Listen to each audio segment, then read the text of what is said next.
Hi friends, ఎగ్తో ఎప్పుడు ఒకే curry కాకుండా ఇలా డిఫరెంట్గా ట్రై చేస్తే చాలా బాగుంటుంది. ఇలా ఎగ్ని బాయిల్ చేసి కప్ కేక్ లాగా కర్రీ చేస్తే చాలా బాగుంటుంది. ఒకసారి మీరు కూడా తప్పకుండా ట్రై చేయండి. ఈ విధంగా కప్ కేక్ లాగా చేసేసుకొని ఇలా కావాలంటే 2 ముక్కలుగానే కట్ చేసుకోవచ్చు, లేదా అలాగైనా కర్రీ చేసుకోవచ్చు. చాలా బాగుంటుంది ఈ విధంగా చేస్తే. అందుకు ముందుగా స్టవ్ పైన ప్యాన్ పెట్టుకొని కొద్ది వాటర్ వేసుకొని చిన్న కప్పుల్ని అందులో పెట్టేసుకొని ఎగ్గుల్ని ఒక్కొక్కటి వేసేసుకోవాలన్నమాట. ఇలా ఎగ్గులన్నీ వేసుకున్న తర్వాత అందులో కొద్ది సన్నగా కట్ చేసి పెట్టుకున్న ఉల్లిపాయల్ని, అలాగే పచ్చిమిర్చి,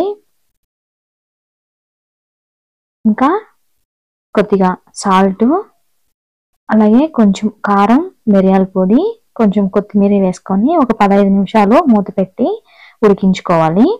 మీడియంలో పెట్టుకోవాలి, హైలో పెట్టుకోకూడదు. హైలో పెడితే వాటర్ అంతా బాయిల్ అయ్యి అందులో ఎగ్గులు పడుతుంది అనమాట. మీడియం టు సిమ్లో పెట్టుకుంటూ మధ్యలో పెట్టుకుంటూ 15 నిమిషాలు కుక్ చేసేసుకొని పక్కన పెట్టుకోవాలి. పూర్తిగా చల్లారిన తర్వాత మాత్రమే కప్ కేకుల నుంచి సపరేట్ చేసుకోవాలన్నమాట, లేదంటే కప్పుకి అంటుకుంటుంది. ఈ విధంగా అనమాట. ఇవి పూర్తిగా చల్లారిన తర్వాత ఇవి రిమూవ్ చేసేసుకోవాలి. ఈ విధంగా అనమాట. ఎప్పుడు ఎగ్గుతో ఒకే కర్రీ కాకుండా ఈ విధంగా ఒకసారి ట్రై చేయండి, చాలా బాగా కుదురుతుంది అనమాట. అన్ని సపరేట్ చేసి పెట్టుకున్న తర్వాత స్టవ్ పైన ప్యాన్ పెట్టుకొని ఒక 3 టేబుల్ స్పూన్ ఆయిల్ వేసుకొని, 1/2 స్పూన్ జీలకర్ర, 1/2 స్పూన్ ఆవాలు వేసుకొని, ఒక 3-4 లవంగాలు, చిన్న ముక్క దాల్చిన చెక్క, ఒక అనాస పువ్వు, అలాగే ఒక 3 మీడియం సైజు సన్నగా కట్ చేసి పెట్టుకున్న ఉల్లిపాయలు, ఒక 3-4 పచ్చిమిర్చి, కొంచెం కరివేపాకు వేసి ఒక 2 నిమిషాల పాటు కలుపుకోవాలి. ఇలా కాస్త ఫ్రై అయిన తర్వాత ఇందులో ఒక 1/2 టీ స్పూన్ అంతా పసుపు, రుచికి సరిపడినంత సాల్ట్, 1 స్పూన్ అల్లం వెల్లుల్లి పేస్ట్ వేసుకొని ఒకసారి బాగా మిక్స్ చేసుకొని ఉల్లిపాయ కాస్త బాగా మగ్గాలి.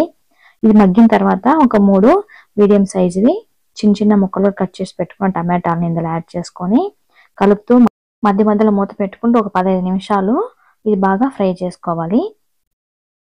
ఇది కాస్త బాగా ఆయిల్ పైకి వచ్చేంత వరకు ఫ్రై చేసిన తర్వాత ఇందులోకి కారం 1 స్పూను, 1 స్పూన్ ధనియాల పొడి, అలాగే 1/2 స్పూన్ మిరియాల పొడి వేసుకొని ఒకసారి బాగా మిక్స్ చేసుకొని గ్రేవీకి తగ్గట్టు వాటర్ వచ్చేసి ఒక చిన్న టీ గ్లాస్ అంత వాటర్ యాడ్ చేసుకుంటే సరిపోతుంది. థిక్గా ఉంటుంది అనమాట కర్రీ. ఇలా చేస్తేనే చాలా బాగా కుదురుతుంది. ఒక టీ గ్లాస్ అంత వాటర్ వేసుకొని ఒకసారి మిక్స్ చేసుకొని ఒక 5 మినిట్స్ మూత పెట్టి కలిపేసుకోవాలి. ఒక 5 మినిట్స్ తర్వాత ఆల్రెడీ మనం బాయిల్ చేసి పెట్టుకున్న ఎగ్స్ని ఇందులో అలాగే అయినా యాడ్ చేసుకోవచ్చు, లేదంటే మీరు 2 ముక్కలుగా కట్ చేసి వేసుకోవచ్చు అనమాట. ఈ విధంగా ఇక్కడ చూపిస్తున్నాను చూడండి, 2 విధంగా కట్ చేసుకొని అయినా వేసుకోవచ్చు, అలా అయినా వేసుకోవచ్చు.